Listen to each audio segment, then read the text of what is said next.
Now we go to the next speaker. This is a very interesting person whom we have. मैं इनके lectures भी सुन चुका हूं. बहुत अच्छा लगा जब स्वामी जी जो है मोहम्मद सल्लल्लाहु अलैहि वसल्लम के बारे में रिसर्च करते हुए बहुत हाई लेवल बात जो है बहुत आसानी तरीके से रखते थे. मैं उनको ये पूछना चाहूंगा, ये चेंजेस कैसा शुरू हुआ आपके अंदर? यानी आप पहले एकदम ऑपोजिट थे. वो जो किताब पहले जो किताब लिखे टोटली एंटी इस्लामिक था. बाद में अभी जो है आप एकदम पॉजिटिव अंदाज में, ब्यूटीफुल अंदाज में, बहुत सारे मौलवी भी आपको मैच नहीं कर सकते. पूरे मौलवी करके नहीं बोलता हूं, बहुत सारे यानी उलमा में भी हर आदमी के पास जो है वो जो बोलने का तरीका जो है हर आदमी के पास नहीं हो सकता है. तो उस अंदाज में आप जो बोल रहे हैं बहुत डीप स्टडी करते हुए आप लोगों के सामने आ रहे हैं. तो what is the transition phase, कैसा हुआ है? ओम पूर्णमदः पूर्णमिदं पूर्णात् पूर्णमुदच्यते पूर्णस्य पूर्णमादाय पूर्णमेवावशिष्यते. ओम शांति शांति शांति. एक अखबार निकलता है उत्तरी भारत में, दैनिक जागरण, बहुत मशहूर, सबसे ज़्यादा पाठक हैं उसके. उसमें एक लेख छपा था, दंगे क्यों होते हैं. बल्लाज मधोक, जो बुजुर्ग लोग हैं उनको जानते होंगे बल्लाज मधोक को, उन्होंने एक लेख लिखा था और कुरान मजीद की कुछ आयतें दी थी. तो वो आयतें देखने के लिए कि क्या वास्तव में सही है कि नहीं, मैं इलाहाबाद में एक दुकान में गया और मौलाना फतेह मोहम्मद खान साहिब जालंधरी और मौलाना अब्दुल पारिक साहब की हिंदी का अनुवाद ले आया और उसमें हमने देखा तो वो कुरान मजीद की वो आयत वैसे ही मौजूद थी. तो मुझे लगा कि ये बात सही है और मैंने किताब लिखी, इस्लामिक आतंकवाद का इतिहास. बाला साहब ठाकरे को बहुत पसंद आई, उन्होंने उसका अंग्रेजी ट्रांसलेशन कराया, the history of Islamic terrorism के नाम से. बाद में एक सज्जन ने, अब मैं वहाँ आ रहा हूँ कि मेरा सोच कैसे बदला.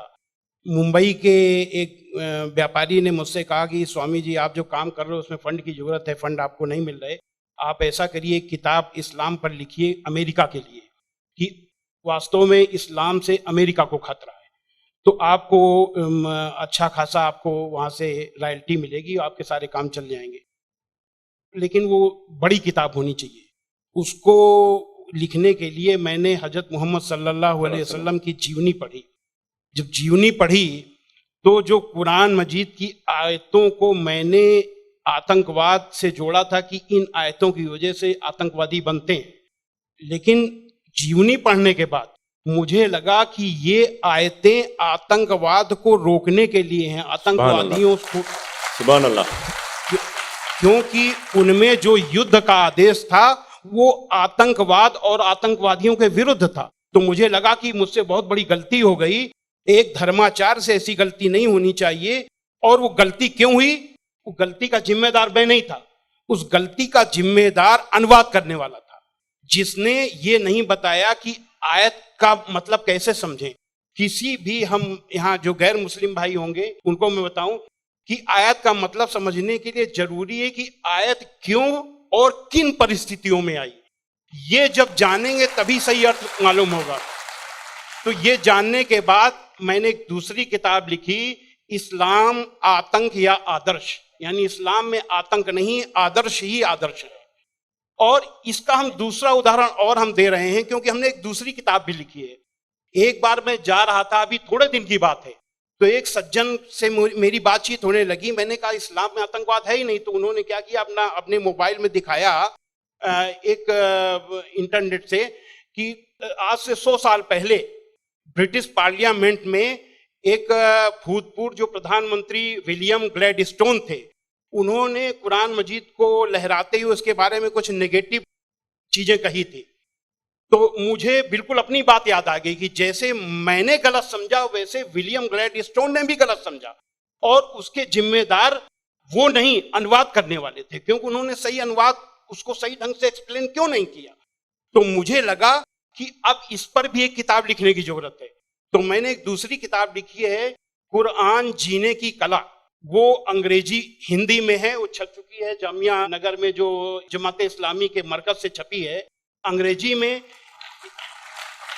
इस्लाम एन आर्ट ऑफ लिविंग के नाम से अंग्रेजी में भी छपेगी.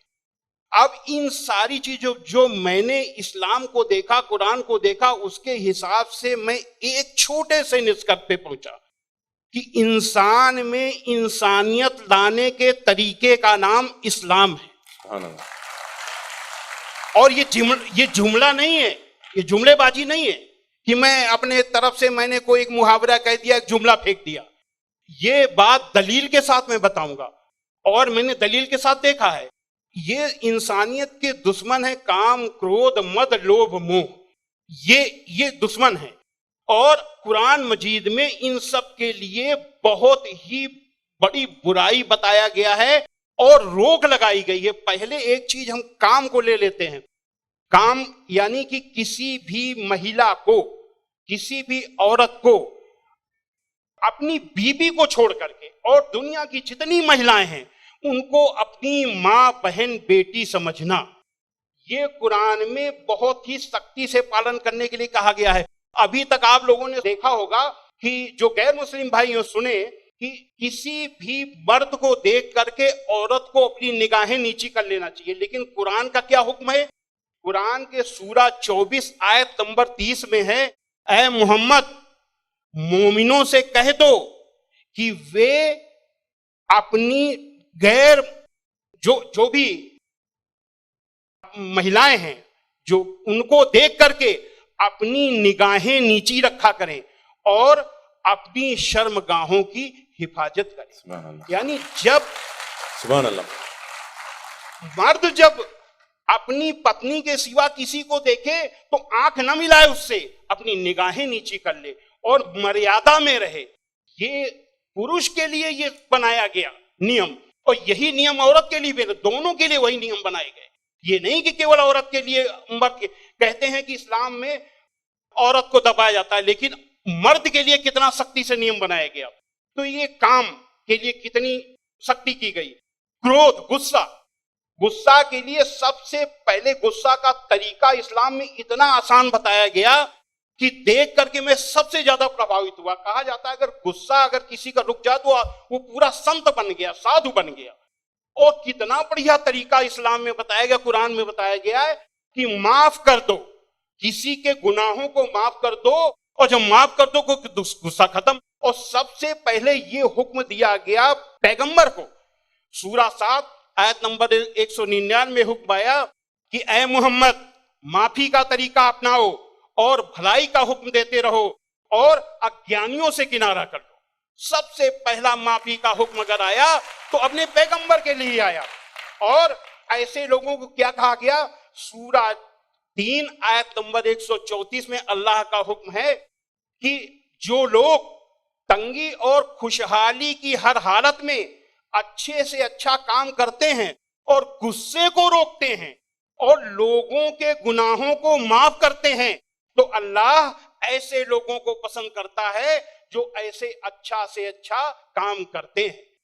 हजरत मोहम्मद सल्लल्लाहु अलैहि वसल्लम पर कुरान उतरी, उतरने के बाद आपके दिल में उतर गई, दिल में उतरने के बाद आपके कर्मों में उतर गई। आपके एक एक कर्म कुरान में अल्लाह के हुक्म के अनुसार हुआ करते थे।